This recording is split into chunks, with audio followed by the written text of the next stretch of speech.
নমস্কার বন্ধুরা। আজ আমার গল্পের লেখক হলেন ডক্টর নিহার রঞ্জন গুপ্ত, যিনি জন্মগ্রহণ করেছিলেন 1911 সালের 6ই জুন এবং তার মহাপ্রয়াণ ঘটে 1986 সালের 20শে ফেব্রুয়ারি। আজ আমার সংগৃহীত গল্পের বইটির প্রকাশনার দায়িত্বে ছিলেন মিত্র অ্যান্ড ঘোষ পাবলিশার্স। এদের সকলের প্রতি আন্তরিকভাবে কৃতজ্ঞতা নিবেদন করে শুরু করছি আজকের গল্প হীরা চুনি পান্না। গল্প শুরু করার আগে জানিয়ে রাখি, আজ আমাকে গল্পটি পাঠের জন্য অনুরোধ করেছেন সাহেলা শারমিন। সকল শ্রোতাবন্ধুকে আমার ধন্যবাদ জানিয়ে শুরু করছি আজকের গল্প হীরা চুনি পান্না। আজ থাকলো প্রথম পর্ব। শ্রাবণের শেষে সেই সকাল থেকে আকাশটা মেঘে মেঘে থমথমে হয়ে আছে এবং সেই সকাল থেকেই কতবার যে ঝমঝম করে বৃষ্টি হয়েছে তারও ঠিক নেই। শেষ পশলাটা থেমেছে প্রায় দুপুর 1:30 নাগাদ এবং সেই থেকেই টিপটিপে বৃষ্টিটা আর থামেনি। শহরের রাস্তাঘাটে জল দাঁড়িয়ে গিয়েছে। কিরিটির বাসার সামনের রাস্তাটা তো প্রায় এক গোড়ালি জল থই থই করছে। এমন দিনে নেহাত কাজ না থাকলে কে আর একটা ঘরের বাইরে যায়, তার উপরে হাতেও কোনো কাজকর্ম নেই। কিরিটি গৃহিণী কৃষ্ণা দেবীকে নিয়ে বসবার ঘরে দুজনে দুটো সোফা অধিকার করে মুখোমুখি বসে দাবা খেলছিল গভীর একাগ্রতায়। বারদই কিরিটি ইতিপূর্বেই কৃষ্ণাকে মাত করেছে, কিন্তু কৃষ্ণা সেটা মানতে রাজি নয়। বলে সম্পূর্ণ জোর চুরি করেই নাকি কিরিটি তাকে হারিয়েছে। কিরিটি মৃদু হেসে বলেছে, তা ঠিক, কারণ তুমি যখন নারী এবং বিশেষ করে আবার আমার গৃহিণী সচিব, তখন হাতটা আমারই হওয়া উচিত ছিল তোমার কাছে। সেক্ষেত্রে মানে এটা বুঝলে না সখী? আজ আমাদের 14 বছরের বিবাহিত জীবনে পদে পদে তো আমি তোমার কাছে হার মেনে এসেছি। অতএব সর্বত্রই যখন হার, তখন এ দাবা খেলাতেই বা। ও তাই বুঝি? আহা, বুঝতে পারছো না কেন সখী? তোমার কাছে হার মানি সেই তো মোর জয়। থাক থাক, হয়েছে। বলতে বলতে কৃষ্ণা সোফা ছেড়ে উঠে পড়ে। আরে, একে বিশ্ব প্রকৃতি মুখ ভার করে বসে আছে বাইরে, এ সময় ঘরে তুমিও যদি অপ্রসন্ন হও দেবী, তবে দাঁড়াই কোথায় বলো? তাই বলে তুমি যা খুশি তাই বলবে? অভিমান স্ফুরিত রক্তিম ওষ্ঠযুগল কৃষ্ণার। যা খুশি তার আজ পর্যন্ত বলতে পারলাম কই? বলার অধিকার কি আর তুমি রেখেছো প্রিয়া? কিরিটি মৃদু ছদ্ম গাম্ভীর্যে বলে। ও, আমি বুঝি যত দোষে দোষী, আর তুমি একেবারে গঙ্গা জলে ধোয়া তুলসী পাতাটি। কথায় কথা বাড়ে, আর স্ত্রীলোকের অভিমানের ব্যাপারটা হাওয়া ভর্তি ঊর্ধ্বমুখী বেলুনের মতো। অতএব কিরিটি ব্যাপারটা মিটিয়ে নিয়ে মনে মনে হাসবার দুঃসহ এক সংকল্প নিয়ে তৃতীয়বার খেলতে বসে যায়। কিন্তু খেলাটা বেশি দূর অগ্রসর হতে পারে না। মনের প্রতিশ্রুতিকে বেমালুম ভুলে গিয়ে সবে কিরিটি বরের একটা চালে তৃতীয়বার আবার কৃষ্ণাকে মাত করবার জন্য উদ্যত হয়েছে। ভগ্নদূত শ্রীমান জংলির ঘরের মধ্যে আকস্মিক আবির্ভাব ঘটল। বাবু! কিরিটি খেলার দিকেই চোখ রেখে বলল, বাইরে তখন আবার আকাশ ভেঙে ঝমঝম শব্দে বর্ষণ শুরু হয়েছে। একজন বাবু কি জরুরি কাজে আপনার সঙ্গে দেখা করতে এসেছেন। বলে দে দেখা হবে না। কিরিটি খেলা থেকে চোখ না তুলেই বলল। বলেছিলাম, কিন্তু বললেন দেখা না করে তিনি যাবেন না। আবার বলকে যা, দেখা হবে না। সহসা ওই সময় প্রচন্ড একটা কর কর করার শব্দ ও চোখ ঝলসানো নীল আলোর ঝলকানিতে যেন একসঙ্গে যুগপৎ দুটি চক্ষু ও কর্ণপটহ সচকিত হয়ে উঠল। কিরিটির চিন্তাসূত্রটি যেন সঙ্গে সঙ্গে ছিন্ন হয়ে গেল। কিরিটি তাকালো অদূরে একটি মূর্তিমান জিজ্ঞাসার চিহ্নের মতো দণ্ডায়মান চোখের দৃষ্টির সামনে জংলির দিকে। ওখানে দাঁড়িয়ে গেল রে ভূত, কি চাস? একজন বাবু। একজন বাবু এই মুষলধারে বৃষ্টির মধ্যে? যাও না, দেখো না, বোধহয় কোনো জরুরি কাজে এসেছে, নইলে এই দুর্যোগে কেউ আসে। কথাটা এবার বলে কৃষ্ণা। তাই বলে নিচে এখন আমি যেতে পারবো না। কিরিটি মাথা নাড়ে। যা জঙ্গলি, বাবুকে এই ঘরে ডেকে নিয়ে আয়। বলতে বলতে এবারে কৃষ্ণা দরজার দিকে পা বাড়ালো। বারে, তাই বলে খেলাটা শেষ না করে তুই চললে কোথায়? আমি না গেলে ঠাকুরের হাতের খিচুড়ি খেতে হবে। হাসতে হাসতে কৃষ্ণা বলে। তাই খাবো, কিন্তু আমি পারবো না। কথাটা বলে আর দাঁড়ালো না কৃষ্ণা, দরজা পথে অদৃশ্য হয়ে গেল। জঙ্গলি ইতিপূর্বেই ঘর ছেড়ে চলে গিয়েছিল, বোধহয় আগন্তুককে আহ্বান জানাতেই। মনে মনে কিরিটি রীতিমতো বিরক্ত হয়ে ওঠে এবং হাত বাড়িয়ে সিগারের বাক্স থেকে একটা কক টিপড সিগার তুলে নিয়ে সেটাই অগ্নিসংযোগ করে। সিঁড়িতে একটা ভারী জুতোর শব্দ শোনা গেল। মনে মনে বিরক্ত হয়েই শব্দটা বিশ্লেষণ করে কিরিটি। ব্যস্ততা বা অস্থিরতা কিছু নেই জুতোর শব্দে। পরম নিশ্চিন্তে কেউ যেন সিঁড়ি দিয়ে উঠে আসছে একটার পর একটা সিঁড়ির ধাপগুলো অতিক্রম করে। জুতো সমেত পদশব্দটা ক্রমশ এগিয়ে আসছে স্পষ্টতর। দরজায় গোড়ায় এসে থামলো অবশেষে শব্দটা। যান, ভিতরে যান, বাবু ভিতরে আছেন। পরক্ষণেই অপরিচিত আগন্তুক কক্ষ মধ্যে এসে প্রবেশ করল এবং কিরিটিরও অনুসন্ধানী দু চক্ষু দৃষ্টি গিয়ে আগন্তুকের উপরে নিপতিত হলো। আগন্তুকের চেহারাটা রীতিমতো ঢ্যাঙাই বলতে হবে, তবে দৈর্ঘ্যের অনুপাতে প্রস্থটা নয়। পরিধানে দামি মব কলারের tropical suit, double breast coat, গলায় কালো বো, পায়ে হাঁটু পর্যন্ত গামবুট জলে ভিজা, হাতের উপর ভিজে বর্ষাতিটা ভাঁজ করা ছিল। সেটা বারেকের জন্য এদিক ওদিক তাকিয়ে কক্ষের কোণে টুপির স্ট্যান্ডে ঝুলিয়ে রেখে এগিয়ে আসতেই কিরিটি বললে, বসুন। আগন্তুক কিরিটির মুখোমুখি সোফাটার উপর উপবেশন করল। রুক্ষ তৈলহীন মাথার চুল মাঝখানে সিঁথি করা, বেশ পরিপাটিভাবে আঁচড়ানো। গাল দুটো যেন বেশ খানিকটা ভেতরের দিকে বসে গিয়েছে। প্রশস্ত ললাটে বয়সের বলিরেখা জেগেছে। খুদে খুদে কোটরগত চক্ষু, খাঁড়ার মতো উঁচু নাক, দাড়ি গোঁফ একেবারে নিখুঁতভাবে কামানো। সমস্ত চোখে মুখে যেন একটা দীর্ঘ অত্যাচারের সুস্পষ্ট ক্লান্তি ফুটে বেরোচ্ছে। উপরের পাটির দাঁতগুলো যেন একটু উঁচু। আগন্তুকই প্রথম কথা বললেন। এভাবে এ সময় আপনাকে বিরক্ত করতে আসবার জন্য আমি বিশেষ দুঃখিত মিস্টার রায়, কিন্তু বুঝতেই পারছেন একান্ত নিরুপায় হয়েই এই দুর্যোগ মাথায় করেও আমাকে আপনার কাছে ছুটে আসতে হয়েছে। বলুন। আমার পরিচয়টা আগে আপনাকে দিই। মাস দুয়েকের জন্য মাত্র আমি কলকাতায় এসেছি। আমি রেঙ্গুনে থাকি। সেখানে আমার টিম্বারের বিজনেস আছে। আমার নাম রাঘবেন্দ্র শর্মা। জাতে যদিও আমি ব্রাহ্মণ, তবে জাতটা তো বড় একটা মানি না। যাক, সেসব অবাস্তব কথা।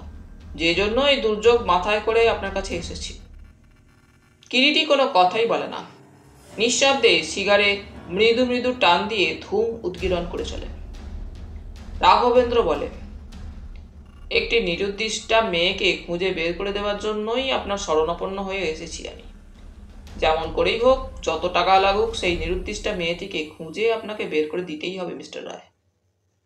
এতক্ষণে কিরিটি কথা বলে। মেয়েটি আপনার কে মিস্টার শর্মা?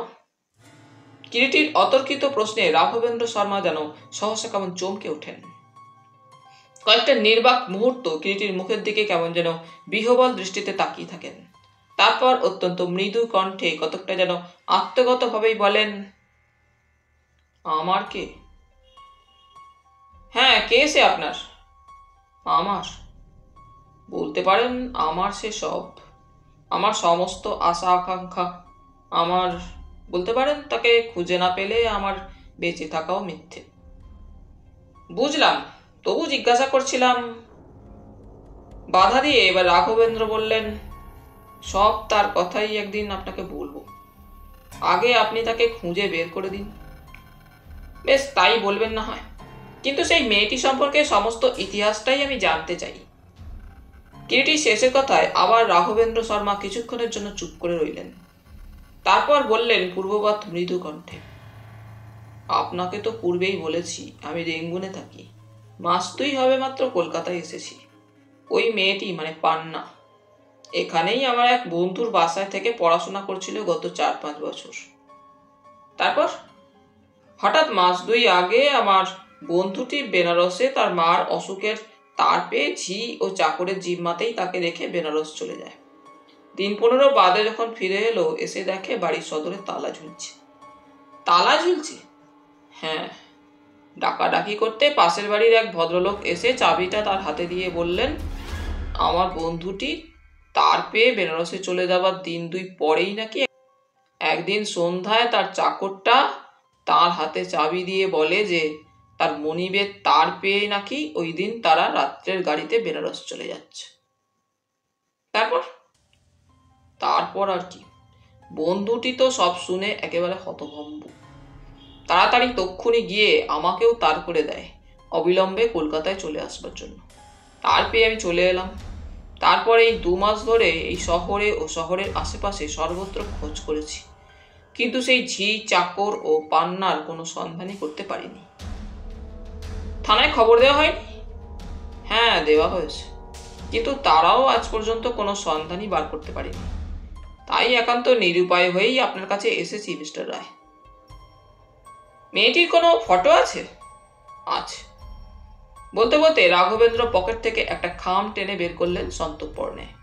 খামের মুখটা খোলাই ছিল। তার ভেতর থেকে মিস্টার শর্মা একটা পোস্টকার্ড সাইজের ফটো টেনে বার করলেন। এই দেখুন। রাঘবেন্দ্রের হাত থেকে কিরিটি ফটোটা নিল। ফটোগ্রাফটি অনেক দিনের বোধহয় তোলা। আসল রংটা ফেড হয়ে একটু যেন ফিকে বাদামি রঙের হয়ে গিয়েছে। বছর 14-15 একটি কিশোরীর ফটো। ফটোটা পুরাতন হয়ে ফেড হয়ে গেলেও বুঝতে কষ্ট হয় না। নিখুঁত অপূর্ব মুখশ্রী ফটোর কিশোরীর। যেমন চোখ তেমনি ভ্রু, তেমনি নাক, তেমনি কপাল। ফটোটা দেখতে দেখতে কিরিটির যেন মনে হয় ফটোর মুখখানি যেন তার চেনা চেনা লাগছে। কবে কোথায় যেন অমনি ফটোর মতোই অবিকল একখানি মুখ সে দেখেছে, কিন্তু কোথায় কোথায় দেখেছে সেটাই কিরিটি ওই মুহূর্তে যেন কিছুতেই মনে করে উঠতে পারে না। কিরিটি নিজের চিন্তায় তন্ময় হয়ে গিয়েছিল বোধহয় কিছুক্ষণের জন্য। রাঘবেন্দ্রর কণ্ঠস্বরে তার দিকে ফিরে তাকালো। দেখলেন ফটোটা?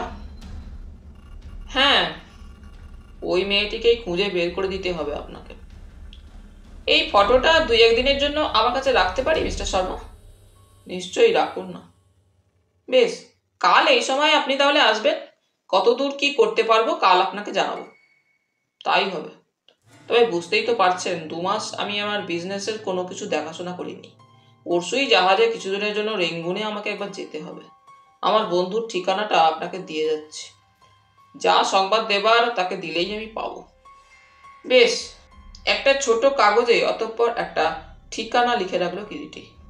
রাঘবেন্দ্র উঠে দাঁড়ালো নমস্কার জানিয়ে। ফটোটা সামনে ত্রিপয়ের উপরই পড়েছিল। কিরিটি চুপ করে সোফাটার উপর বসে থাকে। ভাবছিল সে ওই ফটোর মেয়েটির মুখটির কথাই। হঠাৎ একসময় মনে পড়ে যায়। কিরিটি উঠে পাশের ঘরে গিয়ে ঢুকলো। একটা র্যাকের উপর গত 1 বছরের প্রতিদিনকার দৈনিক সংবাদপত্র যুগবার্তা পর পর ভাঁজ করা আছে। একটার পর একটা যুগবার্তা উল্টে কিরিটি দেখতে লাগলো। মাস 3 আগেকার একটা যুগবার্তার 3য় ও 4র্থ পৃষ্ঠার মধ্যেই সে তার ঈপ্সিত বস্তুর সন্ধান পেল। 4র্থ পৃষ্ঠার ঠিক মাঝামাঝি জায়গায় একটি মেয়ের ফটোসহ বিশেষ একটি নিরুদ্দেশ্যে সংবাদ প্রকাশিত হয়েছে। এবং শুধু ওই দিনই নয়, তার আগেও পরপর 4 দিনের সংবাদপত্রে সংবাদটি প্রকাশিত হয়েছে দেখা গেল। সংবাদপত্রগুলিকে নিয়ে পূর্বের ঘরে ফিরে এসে রাঘবেন্দ্র দেওয়া ফটোটির সঙ্গে মেলাতে গিয়ে দেখা গেল তার অনুমান মিথ্যা নয়। সংবাদপত্রে প্রকাশিত ছবির সঙ্গে রাঘবেন্দ্র ফটোর একেবারে হুবহু মিল। একই মেয়ের ছবি। একটি বক্স করে ছবিটি ও তার নিচে সংবাদটি প্রকাশিত হয়েছে। পান্না, তুমি কোথায় এবং কার কাছে বর্তমানে আছো জানি না। তুমি নিজে না পারো অন্য কারো সাহায্যে যদি নিম্নলিখিত ঠিকানায় চিঠি দিতে পারো, তোমার উদ্ধারের ব্যবস্থা অবিলম্বে করা হবে। যে কেউ উপরিউক্ত ছবির মেয়েটির কোনো সংবাদ দিতে পারলে তাকে নগদ 15,000 টাকা পুরস্কার দেওয়া হবে। ইতি সলিল সরকার, ম্যানেজার, রতনগড় স্টেট, রতনগড়। 1 বার 2 বার 3 বার কিরিটি সংবাদটি আগাগোড়া পড়ল। তারপর আবার সংবাদপত্রে প্রকাশিত ফটো ও রাঘবেন্দ্রের ফটোটা পাশাপাশি রেখে মিলিয়ে দেখতে থাকে কিরিটি। একই মেয়ের যে ফটো তাতে কিছুমাত্র ভুল নেই, কারণ বিজ্ঞাপনেও যে নাম ব্যবহার করা হয়েছে রাঘবেন্দ্র মেয়েটির সেই নামই বলে গেল। কিন্তু ব্যাপারটা যেন কেমন ঘোরালো হয়ে উঠল। একই নির্দিষ্ট মেয়ের সন্ধানে রতনগঞ্জ স্টেটের ম্যানেজার সলিল সরকার ও রেঙ্গুন প্রবাসী রাঘবেন্দ্র তৎপর হয়ে উঠেছেন। রাঘবেন্দ্রের সঙ্গে নির্দিষ্ট মেয়েটির আসলে যে কি সম্পর্ক সেটা রাঘবেন্দ্র স্পষ্টপুষ্টি ভেঙে বলল না, কিন্তু একটা কিন্তু রেখে গেল। অথচ মেয়েটির সন্ধান পাওয়ার জন্য যে রাঘবেন্দ্র সত্যি সত্যি ব্যগ্র সেটা বুঝতেও কষ্ট হয় না, এবং রতনগড় স্টেটও যে পান্নার সন্ধান পাওয়ার জন্য সমান ব্যগ্র তাও বিজ্ঞাপনটি পড়লেই বোঝা যায়। কৃষ্ণা এসে ইতিমধ্যে যে একসময় ঘরে ঢুকেছে কিরিটি টেরও পায়নি। এই কিরিটির সাড়া নেই। এবারে কৃষ্ণা মৃদু হেসে কিরিটির কানের কাছে একেবারে মুখ নিয়ে গিয়ে ডাকে পূর্বের চাইতে একটু উচ্চ কণ্ঠে, এই ও তুমি? হ্যাঁ, কিন্তু হঠাৎ গভীর ধ্যানে নিমগ্ন হয়ে গেলে কেন? এসেছিল কে এই দুর্যোগ মাথায় করে? পান্না অন্বেষণকারী কশ্চিৎ ভদ্র মহোদয়। মানে? কিরিটি সংক্ষেপে তখন স্ত্রীকে ক্ষণপূর্বের ব্যাপারটা বলে দেয়।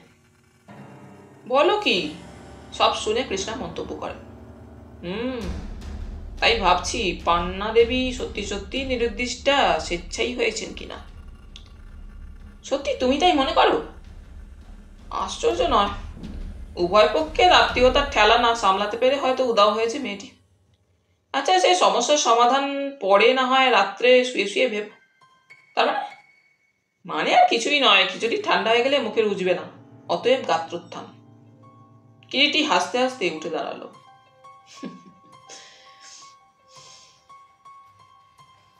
কিন্তু পরের দিন নির্দিষ্ট সময়ে শ্রীযুক্ত রাঘবেন্দ্র শর্মা যখন এলেন না, কিরিটি একটু বেশ চিন্তিতই হয়ে ওঠে। কি হলো, ভদ্রলোক কথা দিয়ে এলেন না কেন? নিরুদ্দিষ্ট পান্নার চিন্তাটা তখন কিরিটির মস্তিষ্কের গ্রে সেলগুলিতে বেশ থিতিয়ে বসেছে।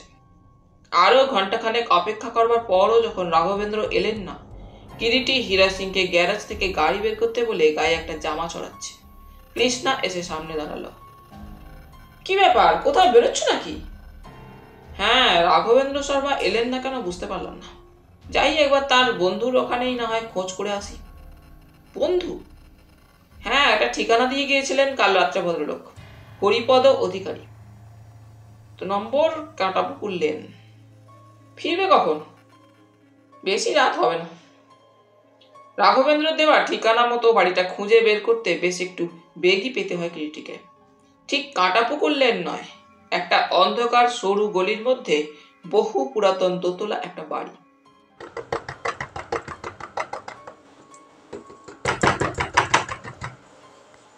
মিনিট 15 ধরে কড়া নাড়বার পর একজন সন্ডা মার্কা গোছের লোক, কালো আবলুস কাঠের মতো গাত্রবর্ণ, মুখে কাঁচা পাকা খোঁচা খোঁচা দাড়ি, খালি গা একটা লুঙ্গি পরিধানে দরজাটা খুলে সন্তর্পণে দরজার ফাঁক দিয়ে বের হয়ে এসে প্রশ্ন করল, কেরা? মশাই, এটা কি হরিপদ অধিকারীর বাড়ি? আগে মশাইয়ের কোথা থেকে আসা হচ্ছে? নাম, নিবাস? আপনি আমাকে চিনবেন না? সে তো দেখতেই পাচ্ছি, তাই তো জিজ্ঞাসা করলাম কে, কি পরিচয়। রাঘবেন্দ্র বাবু আপনার কথা। কে? রাঘবেন্দ্র শর্মা। আহ, তা বলেন কি প্রয়োজন? তার সঙ্গে একবার দেখা হতে পারে কি? বা কোথায় গেলে তার সঙ্গে? তা কেমন করে বলবো? সেই যে কাল বিকেলের দিকে ঝড় বৃষ্টির মধ্যে বেরিয়ে গেল, তো আর তো ফেরেনি। ফেরেননি? না, তিনি তো রেঙ্গুনে থাকেন। তা কোথায় থাকেন তা তিনিই বলতে পারেন। কিন্তু তিনি যে বলেছিলেন আপনি তার বিশেষ বন্ধু হন। বলেছিলেন? তাহলে তাই হবে। কিরিটি রীতিমতো চমৎকৃত হয় লোকটির কথায়। এবারে হঠাৎ বলে, আপনারই নাম বোধহয় হরিপদ? ঠিক ধরেছেন তো। হ্যাঁ, আমিই বটে। কিন্তু মশাই কি পুলিশের গোয়েন্দা? এত সাত পুলিশের খবর নিচ্ছেন? আগে না, যাক বাঁচালেন। আজ 2 মাস থেকে যা পুলিশের অত্যাচার চলছে। পুলিশের অত্যাচার? আর বলেন কেন সারার বন্ধু। জানকে মশাই, এখন আপনার কি প্রয়োজন সেটাই বলুন। পান্না বলে একটি মেয়েকে। কিরিটির কথা শেষ হলো না। দরাম করে লোকটা কিরিটির মুখের ওপরেই দরজা বন্ধ করে দেয়। কিরিটি তো হতভম্ব। কয়েকটা মুহূর্ত তারপরও সেই বন্ধ দরজার সামনে দাঁড়িয়ে থাকে কিরিটি। তারপর মৃদু হেসে নিঃশব্দে আবার গলিপথ অতিক্রম করে বড় রাস্তার উপরে তার অপেক্ষমান গাড়িতে এসে উঠে বসল। পরের দিন সকালের যুগবার্তায় একটি বিশেষ দুর্ঘটনার সংবাদ কিরিটির দৃষ্টিকে আকর্ষণ করে। বর্ধমান ও আসানসোলের মাঝামাঝি জায়গায় একটি মধ্যবয়সী ভদ্রলোক পরশু শেষ রাত্রে কাটা পড়েছে এবং মৃত ব্যক্তির জামার পকেটে একটি পার্স পাওয়া গিয়েছে। তার মধ্যে নগদ 100 টাকার নোট ও কিছু ক্যাশ মেমো ছিল। ব্যাগের গায়ে সোনালী কালিতে মনোগ্রাম করা ছিল রাঘবেন্দ্র। ওইটুকু ব্যতীত মৃত ব্যক্তির আর কোনো পরিচয়ই পাওয়া যায়নি এখনো পর্যন্ত। এরপরই সংক্ষেপে মৃত ব্যক্তির চেহারার ও পরিধেয় বস্ত্রের যে বর্ণনা দেওয়া হয়েছে তাইতেই কিরিটি আরও সন্দিহান হয়ে ওঠে। মৃত ব্যক্তির চেহারা ও পরিচ্ছদের সঙ্গে রাঘবেন্দ্রের কোনো পার্থক্যই নেই, হুবহু যেন একেবারে মিলে গিয়েছে। কিন্তু তা সত্ত্বেও মৃতদেহটা দেখে একবার সন্দেহভঞ্জন না করা পর্যন্ত যেন কিরিটি মনের মধ্যে কিছুতেই শান্তি পায় না। সঠিক সংবাদটা একমাত্র পাওয়া যেতে পারে বন্ধু তালুকদারের কাছে। লালবাজার স্পেশাল ব্রাঞ্চের সে একজন উচ্চপদস্থ অফিসার বর্তমানে। আর কাল বিলম্ব না করে কিরিটি হীরা সিংকে ডেকে গাড়ি বের করতে বললে। রসা রোডে পড়ে হীরা সিং জিজ্ঞাসা করে, কোন দিকে যাব? একবার লালবাজার চলো। গাড়ি কিরিটির নির্দেশ মতো তখন লালবাজারের দিকেই ছুটে চলে। তালুকদার হেডকোয়ার্টারে তার নিজস্ব ঘরেই তখন ছিলেন।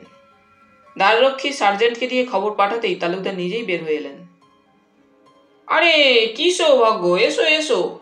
তারপর সত্য সন্ধানে পথ ভুলে নাকি? চেটে টেনে নিয়ে বসতে বসতে মৃদু হেসে কিরিটি বলে, তোমাদের যা সুনাম তাতে পথ ভুলেও যে কেউ এ এলাকায় পা বাড়াবে তার কোনো সম্ভাবনা কি আছে? হে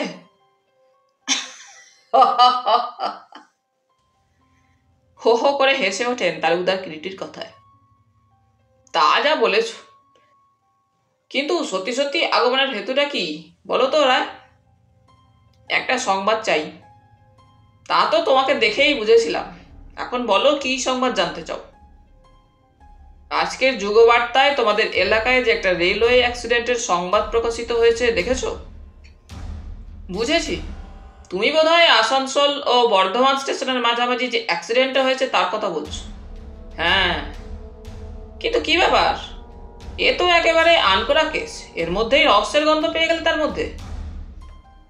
আমার অবশ্যই কিছুক্ষণ আগে মনমতোর মুখে ঘটনাটা শুনে খুব সিম্পল মনে হয়নি। কিরকম? মৃত্যুর কারণটা অবশ্যই এখনো জানা যায়নি, কারণ ময়নাতদন্তের রিপোর্ট আহমেদ সাহেব এখনো দেননি। তবে তবে বুকের ওপর দিয়ে ও পায়ের ওপর দিয়ে গাড়ির চাকা চলে গিয়েছে বটে, কিন্তু মৃতের সমস্ত মুখটাই এমনভাবে বিকৃত হয়ে আছে যাতে করে সে মুখ দেখে আর আইডেন্টিফিকেশনেরই উপায় নেই। তার মানে তুমি বলতে চাও মুখের মিউটিলেশনটা নট ডিউ টু অ্যাক্সিডেন্ট, তাই? আর তাতে করেই মনে হচ্ছে he was murdered first and then dropped on the railway lines.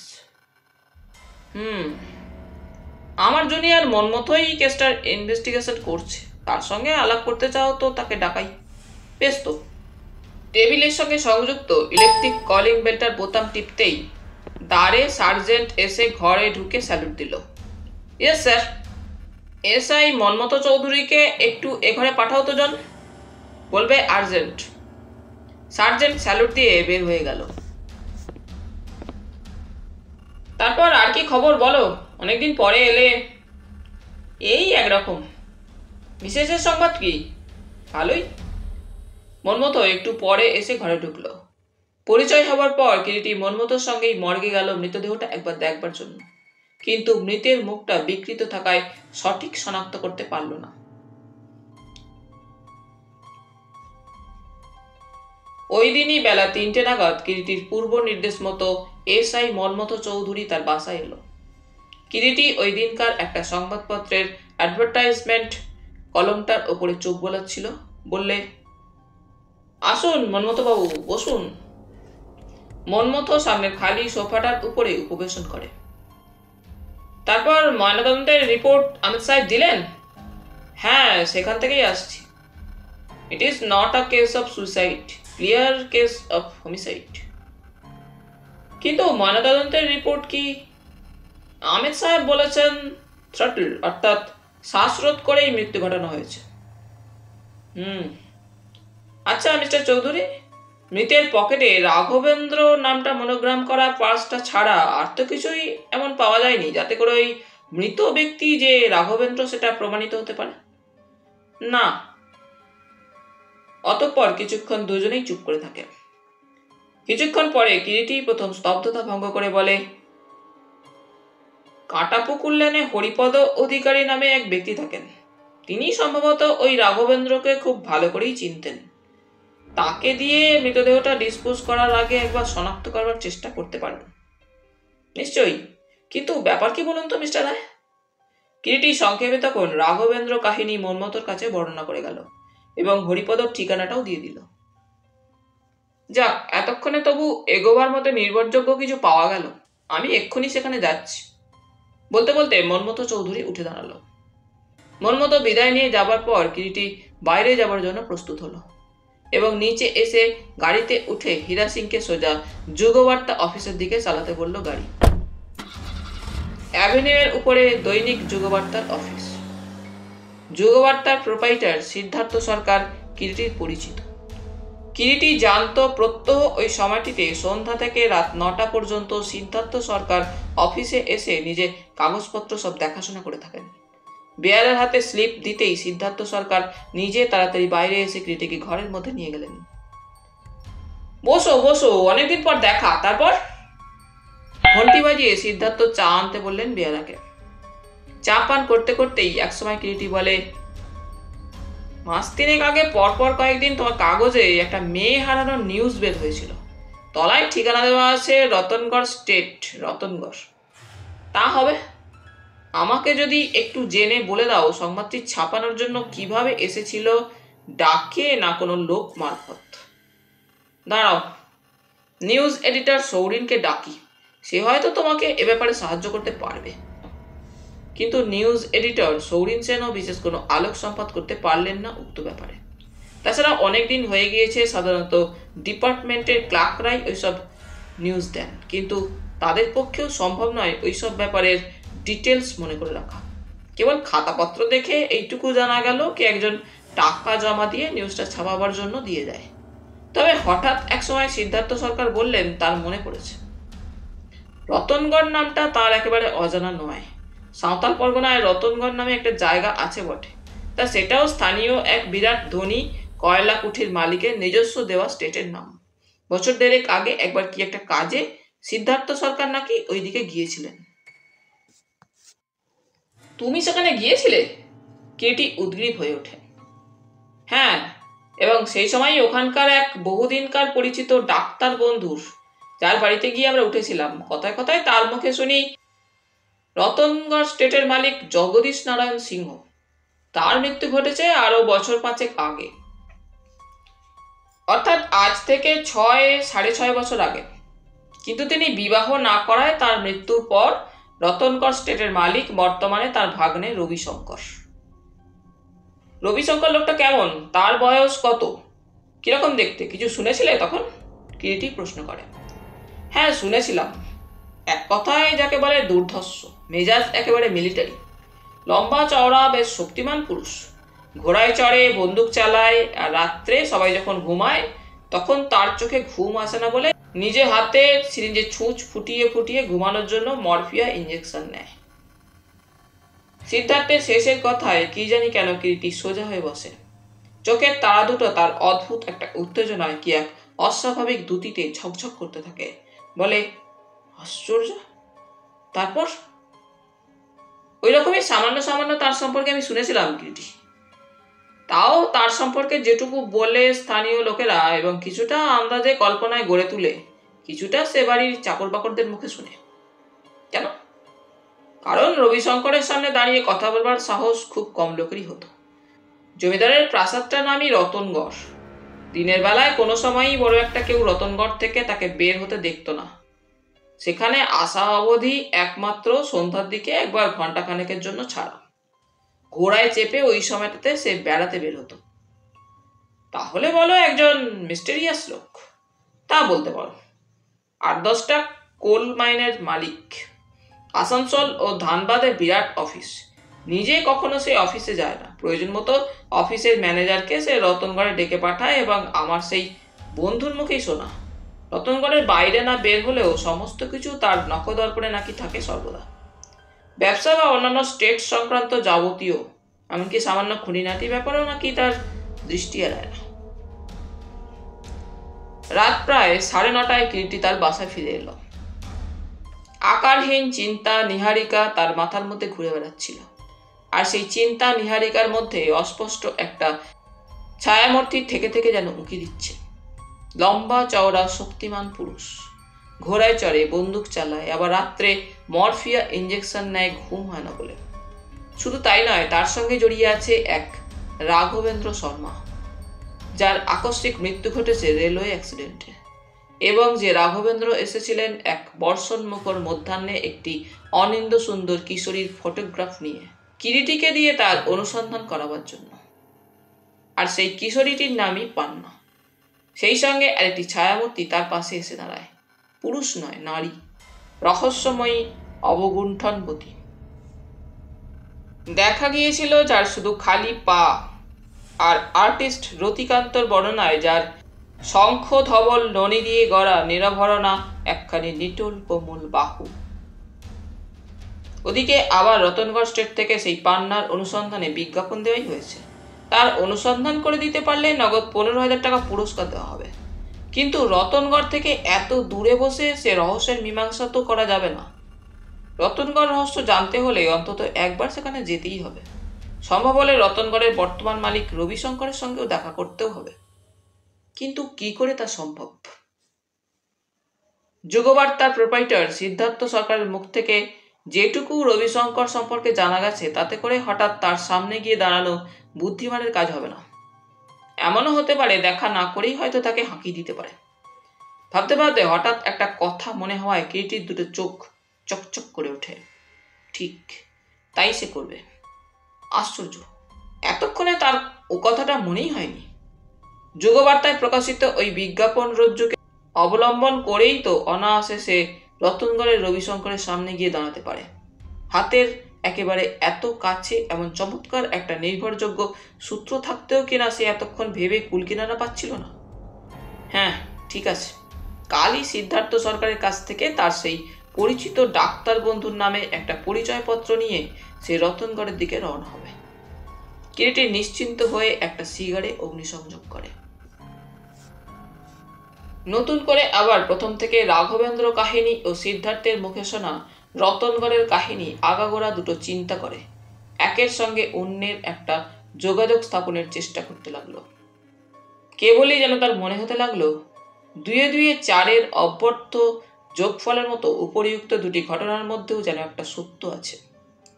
সেই দিন রাঘবেন্দ্র চলে যাবার পর খবরের কাগজের বিজ্ঞাপনের একটা কাটিং করে রেখে গিয়েছিল কিরিটি, এবং জামার পকেটেই কাটিংটা ছিল। পকেট থেকে সেটা বের করলো কিরিটি। বিজ্ঞাপনটা আর একবার প্রথম থেকে শেষ পর্যন্ত কিরিটি ভালো করে পড়ল। সলিল সরকার, ম্যানেজার, রতনগড় স্টেট, রতনগড়। সলিল সরকারের কাজ পর্যন্ত তো এখন এগোনো যাক, তারপর ওই সলিল সরকারের মাধ্যমেই রতনগড়ের বর্তমান মালিক রবিশঙ্করের কাছে পর্যন্ত এগোনো যায় কিনা পরে দেখা যাবে। মনে মনে কিরিটি তার ভবিষ্যতের প্ল্যান সম্পর্কে একটা ছকও এঁকে ফেলে। রতনগড়, সলিল সরকার, তারপর রবিশঙ্কর। পরের দিন যুগবার্তার প্রোপাইটার সিদ্ধার্থ সরকারের কাছ থেকে রতনগড়ে অবস্থিত তার ডাক্তার বন্ধু শ্যামাকান্ত ঘোষালের নামে একটা পরিচয়পত্র পেতে কোনো অসুবিধাই হলো না কিরিটির। কাল বিলম্ব আর নয়, শুভস্য শীঘ্র। বেলা 3:35 ডাক গাড়িতে কিরিটির রতনগড় অভিমুখে রওনা হলো। রওনা হবার পূর্বেই ডক্টর ঘোষালকে কিরিটি নিজের পরিচয় দিয়ে সিদ্ধার্থ সরকারকে দিয়ে একটা জরুরি তার পাঠাতে ভুলেনি, কারণ ট্রেনটা পৌঁছাতে নির্দিষ্ট জায়গায় সেই রাত প্রায় 11:15। অত রাত্রে অপরিচিত স্থানে কোনো পরিচিত ব্যক্তি সাহায্য না পেলে অসুবিধায় পড়তে হবে। ট্রেনটা কিন্তু নির্দিষ্ট সময়ের প্রায় মিনিট 20 পরেই স্টেশনে গিয়ে পৌঁছালো। সঙ্গে বিশেষ কোনো লটবহর নেই। মাঝারি গোছের একটা চামড়ার সুটকেস মাত্র নিয়েছিল সে, এবং তার মধ্যেই নিয়েছিল সে অতি আবশ্যকীয় নিত্য ব্যবহার্য তার জিনিসপত্রগুলো। ডাকগাড়ি ওই ছোট্ট স্টেশনটায় মাত্র 8 মিনিটের জন্য দাঁড়ায়। স্টেশন থেকে রতনগড় স্টেট প্রায় মাইল 8 পথ হবে। পূর্বে ওই ছোট্ট স্টেশনটিতে ডাকগাড়ি দাঁড়াতো না। পরে রতনগড়ের মালিকই সরকারকে লেখালেখি করে রাতের ডাকগাড়িটা 8 মিনিটের জন্য দাঁড়াবার ব্যবস্থা করে নিয়েছিলেন। সেই নিয়মই গত 20 বছর ধরে আজও চলে আসছে। কিরিটি গাড়ি থেকে নামবার সঙ্গে সঙ্গে বিরাট লৌহ সরীসৃপ শব্দ তুলে দেখতে দেখতে অন্ধকারে মিলিয়ে গেল। কেবল কিছুক্ষণ পর্যন্ত গাড়ি শেষ প্রান্তে লাল আলোটা যেন অন্ধকারে লাল একটা রক্তবিন্দুর মতো জেগে রইল। তারপর সেটাও গেল মিলিয়ে। যাত্রী কিরিটি ও অন্য একজন ছাড়া আর তৃতীয় কেউ ছিল না। সমস্ত আকাশ জুড়ে মেঘ জমেছে। কে যেন কালো কালি গুলে সমস্ত পরিদৃশ্যমান আকাশটার এক প্রান্ত থেকে আরেক প্রান্ত পর্যন্ত লেপে দিয়েছে। থেকে থেকে সেই কালো আকাশের বুকে সোনালি বিদ্যুতের ইশারা। টিপ টিপ করে বৃষ্টি পড়ছে। ঠান্ডা জলো হাওয়ায় যেন বরফের চাবুক। মাথায় ওয়াটারপ্রুফ কান ঢাকা ক্যাপ ও গায়ে তদ্রূপ কোট চাপিয়ে কিরিটি এদিক ওদিক তাকাতে লাগলো। ছোট্ট স্টেশন। টিম টিম করে গোটা 2 কেরোসিনের বাতি জ্বলছে। কিছু দূরে অস্পষ্ট দেখা যায় অ্যাসবেস্টাসের শেডের নিচে ছোট্ট স্টেশন ঘরটি। কিরিটি সুটকেসটা হাতে সেই স্টেশন ঘরের দিকে এগিয়ে চলল। একটু এগোতেই দেখা গেল দুজন লোক ছায়ামূর্তির মতো ওই দিকেই অন্ধকার এগিয়ে আসছে। তাদের একজনের হাতে একটা লণ্ঠন। ভিজে মাটিতে লণ্ঠনের আলো পড়ে যেন কেমন অদ্ভুত দেখায়। সামনাসামনি হতেই লণ্ঠন হাতে ব্যক্তি কিরিটিকে প্রশ্ন করে, আপনি কি এই ট্রেনে এলেন? হ্যাঁ। নিশ্চয়ই কলকাতা থেকে আসছেন? হ্যাঁ। আপনার নাম? কিরিটি রায়। এবারে কথা বললেন পূর্ব প্রশ্নকারীর সঙ্গী দ্বিতীয় ব্যক্তি। নমস্কার মিস্টার রায়, আমার নামই শ্যামানন্দ ঘোষাল। নমস্কার, কিন্তু আপনি নিজে কষ্ট করে এই রাত্রে জল বৃষ্টি মাথায় করে স্টেশনে আসতে গেলেন কেন ডক্টর ঘোষাল? কাউকে একজন পাঠিয়ে দিলেই পারতেন। বিলক্ষণ। তাই কখনো হয় নাকি সিদ্ধার্থের কাছ থেকে আপনি আসছেন? এমন সময় হঠাৎ যেন আকাশ ভেঙে আবার ঝমঝম করে বৃষ্টি শুরু হয়ে গেল। 3 জনে তাড়াতাড়ি এসে স্টেশন ঘরে ঢুকলেন কোনো মতে মাথা বাঁচাতে। তাই তো, বড় জোর বৃষ্টিটা এসে গেল দেখছি। এই বৃষ্টিতে তো টমটম হাঁকানো যাবে না, বললেন ডক্টর ঘোষাল। প্রত্যুত্তরে কিরিটি বললে, তাতে আর কি হয়েছে, বৃষ্টিটা ধরুক তারপর রওনা হওয়া যাবে কোন। হ্যাঁ হ্যাঁ, সেই ভালো। বরং চটপট একটু চা বানানো যাক, কি বলেন ডাক্তারবাবু? স্টেশন মাস্টার হরিশবাবু বললেন। এবং কথাটা বলে স্টেশন মাস্টার হরিশবাবু ডক্টর ঘোষালের মুখের দিকে তাকালেন। ভদ্রলোকের কথায় কিরিটি তার মুখের দিকে তাকায়। বেশ নাদুস নুদুস প্যাটার্নের চেহারা, ফোলা ফোলা গাল, ওষ্ঠের উপরে বেশ পুরুষ্টু একজোড়া গোঁফ, যার 2টি প্রান্ত সূক্ষ্ম করে পাকানো। পরিধানে একটি ধুতি ও গায়ে টিপিক্যাল রেলওয়ে কর্মচারীদের মনোগ্রাম করা পিতলের বোতামওয়ালা ছাতার কাপড়ের কালো কোট। কোটের সমস্ত বোতামগুলি খোলা। গায়ের গেঞ্জির তলা থেকে গলার ঠিক নিচেই রোমরাজির প্রাচুর্য উঁকি দিচ্ছে। বয়স 40-এর কোঠায় বলেই মনে হয়। ব্যাচেলার লোক, একা একা থাকেন, হাসি খুশি আনন্দপ্রিয় মানুষ। ডক্টর ঘোষালের আকর্ষণটা ছিল উভয়ের মধ্যে দুজনারই দাবা খেলার প্রচন্ড নেশা। প্রতি সপ্তাহে অন্তত 2টি দিন দীর্ঘ 8 মাইল পথ টমটম ছুটিয়ে ডক্টর ঘোষাল স্টেশনে দাবা খেলতে আসেন। হরিশ চাটুর্যের কথায় ডক্টর ঘোষাল বললেন, ঠিক ঠিক চাটুর্যে, বানাও দেখি গরম গরম কাপ 3 স্ট্রং চা। কি বলেন মিস্টার রায়, এ সময় চায়ে আপনার আপত্তি নেই তো? এ সময় কেন, কোনো সময় চায়ে আমার আপত্তি নেই, কিরিটি মৃদু হেসে বলে। স্টেশন ঘরের মধ্যেই স্পিরিট ল্যাম্প ছিল। হরিশ চাটুর্যে হাঁটুর ওপর কাপড় তুলে উবু হয়ে বসে ল্যাম্প জেলে চায়ের জল চাপিয়ে দিলেন। বাইরে ঝমঝম করে বৃষ্টি পড়ছে। স্টেশন ঘরের দরজাটা ভালো করে বন্ধ হয় না, ফাঁক থাকে। সেই ফাঁক দিয়ে জলের ঝাপটা এসে ঘরে প্রবেশ করছে হাওয়ার সঙ্গে সঙ্গে। চা তৈরি করে চা পান শেষ করতে করতেই বৃষ্টিটা অনেকটা ধরে এলো। বাইরে বের হয়ে বৃষ্টিটা একটু অনুভব করে ডক্টর ঘোষাল ফিরে এসে বললেন, এই বেলা বেরিয়ে পড়া যাক মিস্টার রায়। আকাশের যা অবস্থা, বৃষ্টি একেবারে ধরবে বলে মনে হচ্ছে না।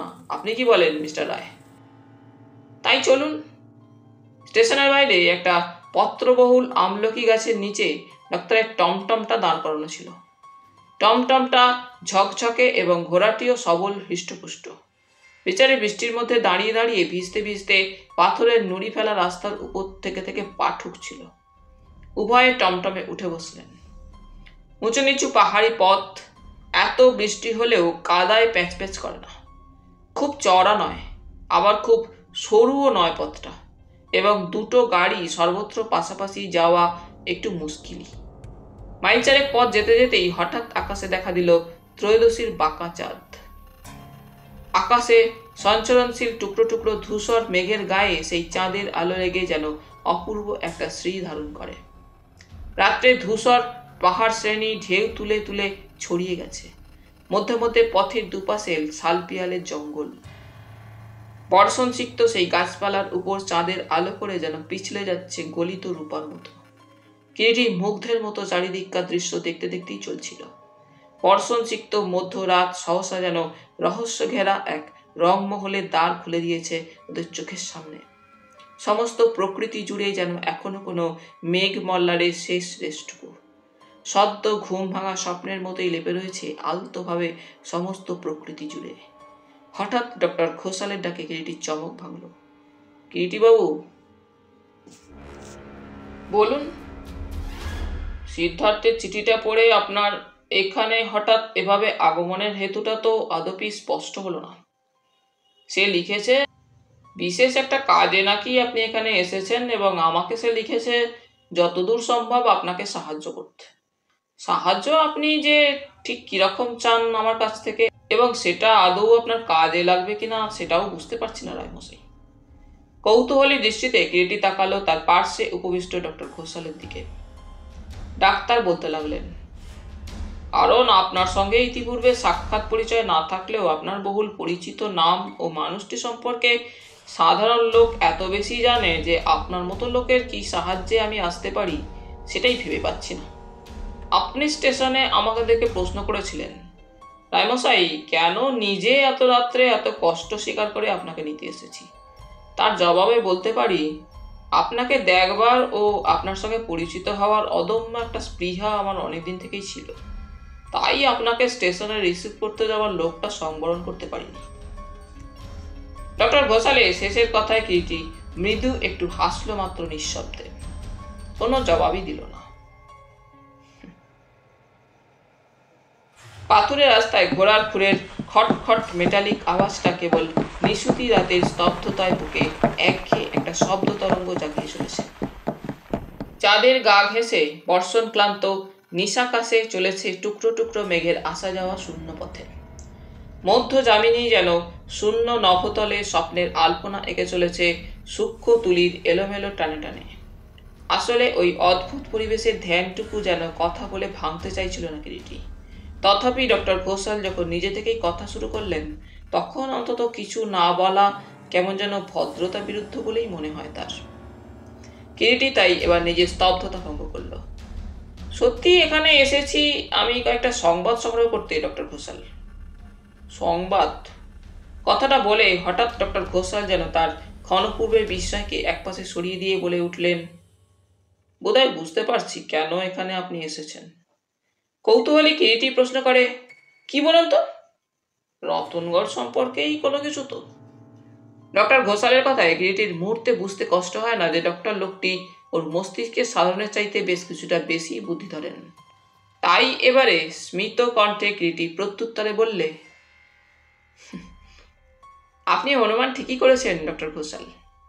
রতনগড় সম্পর্কে কিছু সংবাদ সংগ্রহের আশাতেই এখানে আমার আসা, আর আমার বিশ্বাস সে ব্যাপারে আপনার যথেষ্ট সহায়তাই পাব।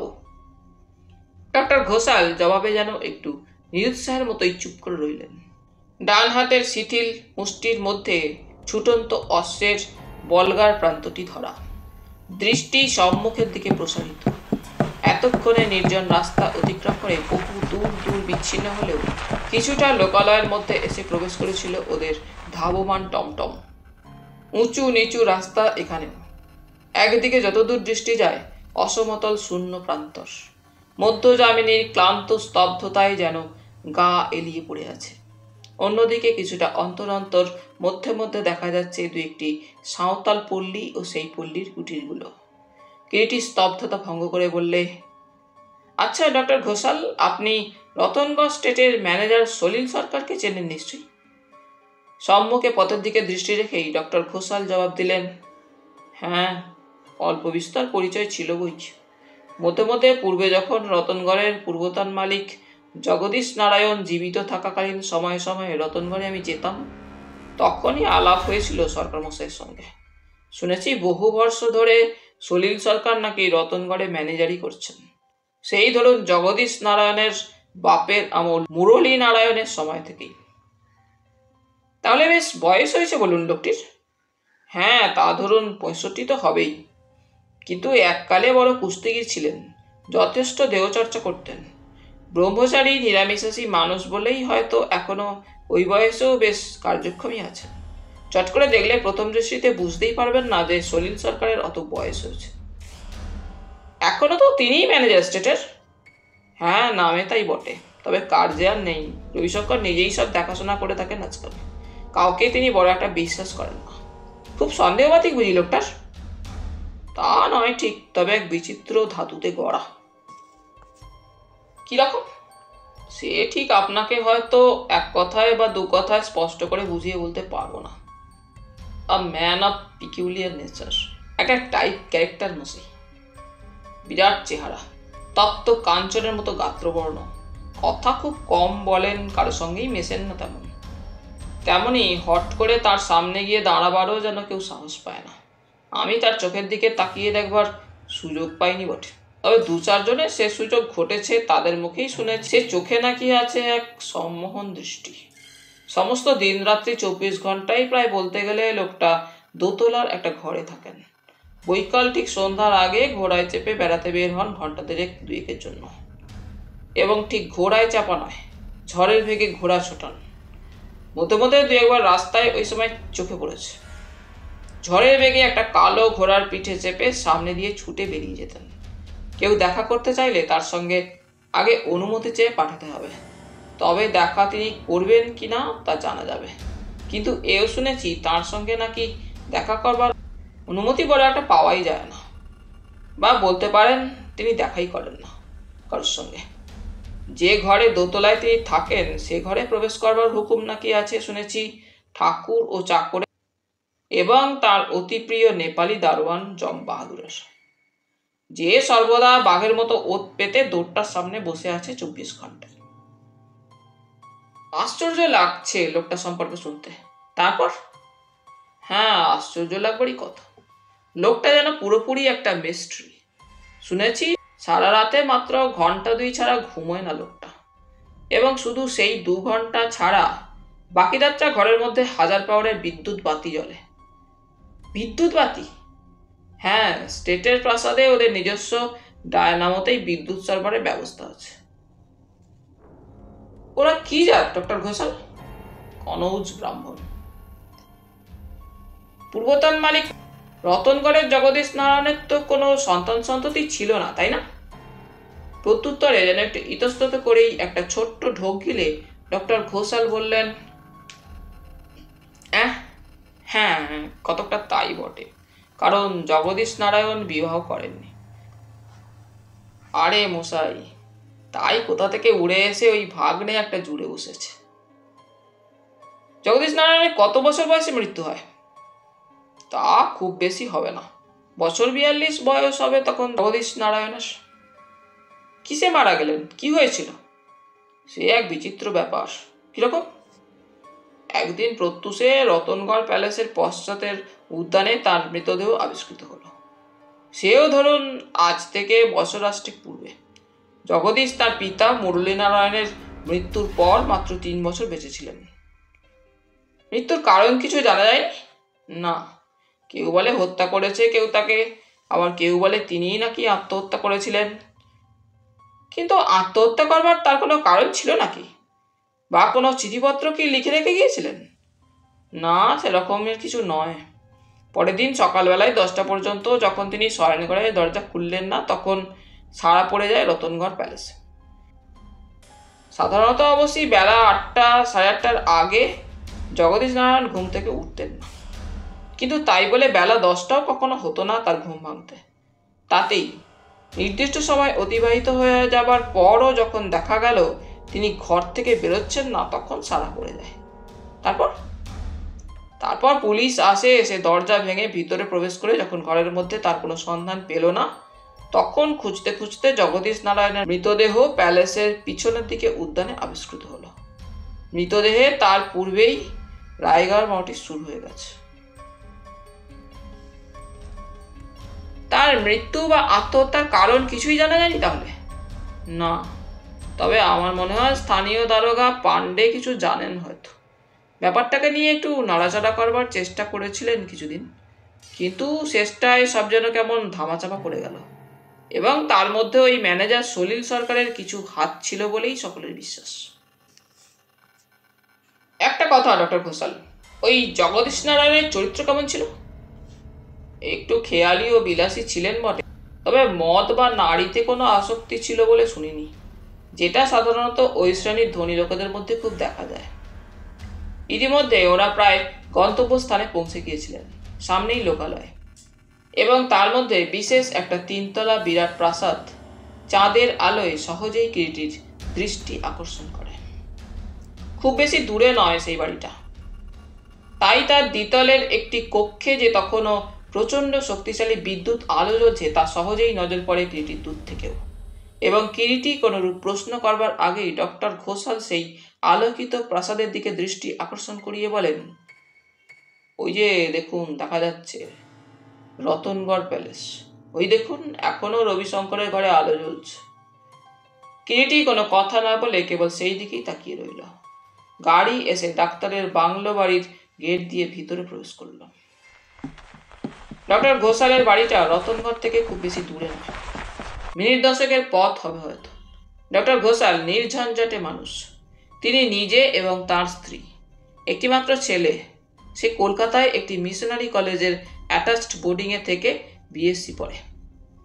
অত্যন্ত ছিমছাম গোছানো ঘরটি, এবং ঘরের আসবাবপত্র দেখলে মনে হয় ডাক্তারের আয় বেশ ভালোই। ডাক্তার গৃহিণী অমলা দেবী স্বামীর প্রতীক্ষায় তখনও বাইরের ঘরে জেগেই বসেছিলেন বোধহয়। গাড়ির শব্দে ঘর থেকে বের হয়ে সামনে সংলগ্ন বারান্দায় এসে দাঁড়ালেন। কোচওয়ান ও কম্বাইন্ড সহিস ছোট্টুলাল এসে ঘোড়ার লাগাম ধরে গাড়ি আস্তাবলের দিকে নিয়ে গেল। ডাক্তার ও তার স্ত্রীর সঙ্গে কিরিটি ওদের সুসজ্জিত পার্লারেই এসে বসল। ঘড়িতে তখন প্রায় রাত্রি 11:30। আলাপ পরিচয়ই শুধু হলো, বিশেষ কথাবার্তা সে রাত্রে আর হলো না। কিরিটি গিয়ে তার নির্দিষ্ট ঘরে প্রবেশ করলো। তাহলে বন্ধুরা, আজ এই পর্যন্তই। গল্প পাঠ তোমাদের ভালো লেগে থাকলে তোমাদের কাছে আবারও অনুরোধ থাকলো লাইক, শেয়ার এবং সাবস্ক্রাইব করে তোমাদের মূল্যবান মতামত পাঠানোর জন্য। ধন্যবাদ।